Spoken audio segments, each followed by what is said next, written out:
feedback. I had to decide while working on the art piece, um, that the feedback that was given to me, was it good or was it valid? So would I be taking it into account and applying it to my work, or would I not apply it to my work? Like, was it not valid feedback? Um, I did have some revisions. So before I actually get into this final product, I had basically, before actually drawing on the final paper, I used copy paper. I think I wasted like 10 pieces of copy paper just drawing and like sketching out ideas. And I came upon I came upon this idea, and I'll explain what the drawing is in the next slide. Oh, also Ms. Morales gave me some valid feedback about ideas and things I should do, things I should use in symbolism. So this is like a better view of the actual cover itself. The name of the title was The Spark. So the guy with the black hair, his name was Gavin, and the girl, the other half of the girl here, her name is Daisha. In the book cover itself, if you look close enough, you can see the yin yang, and there's a band-aid where Daisha is, and her side of the yin yang, and there's a needle where a medical syringe where Gavin is on his side of the yin yang, and that was to support to show how they first met, how they when they first met each other, it sparked the American dream in Gavin, and also sparked the American dream in Daisha, because when Gavin first met Daisha, he fell in love with her. He knew what he wanted to do in his life. He didn't know what to do in his life because he was just like testing out certain things because his mom wanted him to do what she wanted him to do. So he listened to his mom, but then he found Daisha, and Daisha told him to follow his dreams and stuff. And the way they met is that when they were working in the medical field in the ICU of Mount Sinai, Gavin, he was taking care of a person in the psych ward, and the guy actually stabbed him in the arm with a needle, a medical syringe, and Daisha came to help him, and she put the Band-Aid on his arm. That's why the Band-Aid's there on her side, and the medical syringe is on his side. And like, it's colored opposite colors, showing that the red is in like the circle where the bandage is, so that's what she put on Gavin, and the red is for the other red for Daisha is on Gavin's side, is to show like the reason why Daisha came to Gavin's needs and Gavin's help.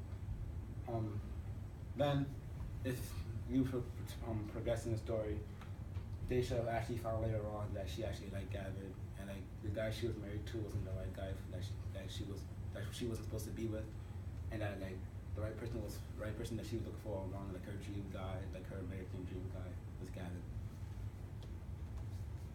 So, reflections and thoughts. Overall, I thought that this art piece, I believe that it was good for like the most strongest artwork I've done all year. So far, I believe it's not perfect. I don't think it's done either, because you can always make revisions to make it even better than it could be now. Like, nothing's ever completely done. There's always edits I could do. Like, maybe I could like redraw it and like make it a little neater, and like get better markers that aren't dried out. Also, this might be the best artwork I've done that was English related, not like elective art related, but like English comprehension related. So like, I'm really proud of that. Questions?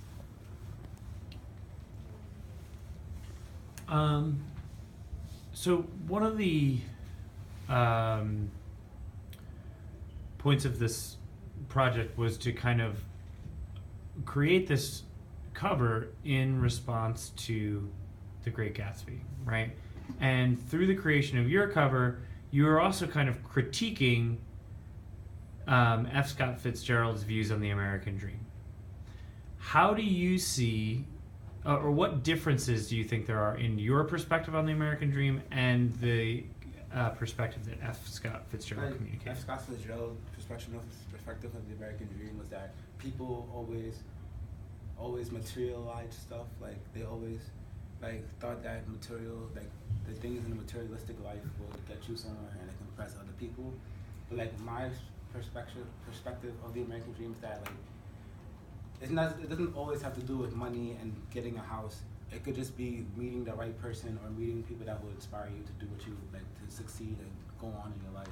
That may be like the actual American dream, like people that actually come to you and like critique you, but in like a nice way, to like tell you that hey, you should do this, but like point you in the right way that will lead you to like the American dream you never thought of.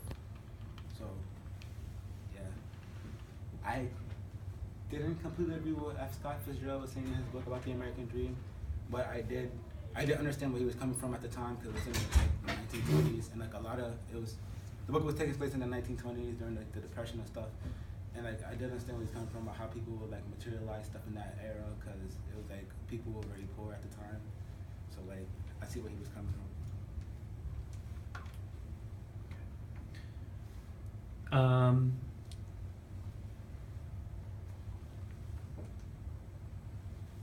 If you could, so this was supposed to be kind of like a concept for a cover, right? Not necessarily like a finished cover. If you were going to take the steps to make it a completed cover, adding a title, adding an author, basically adding typography to it, what style would you want that type to, or I guess like what would you want that type to communicate, like the style of the type It's to communicate? layout of the cover and how it communicated to like, the person who's reading the book. No, meaning like okay, you can. There's many different styles of type, right? So like you made a conscious decision to pick this type for your presentation. The style communicates something as well. So if you were to choose type for your cover, what would you want the style of the type to communicate about your book? I wanted to communicate that the book is not what you're gonna expect it to be like, as shown in the cover. So like I'll like if I were to like edit the cover and make it better and like do what you said, I'll probably make it look a bit elegant to kind of like deceive the reader, like to show him that like it might like what like the cover of the book might look all elegant and stuff, but what's inside it might not be what you think it might be. So like that maybe people who like actually write books, who actually put like the actual meaning of the story on the cover, and then actually go on in the actual book to explain the story. I might be like the only one that won't do that, and like you have to actually read the book to actually find out what the cover actually means. Okay.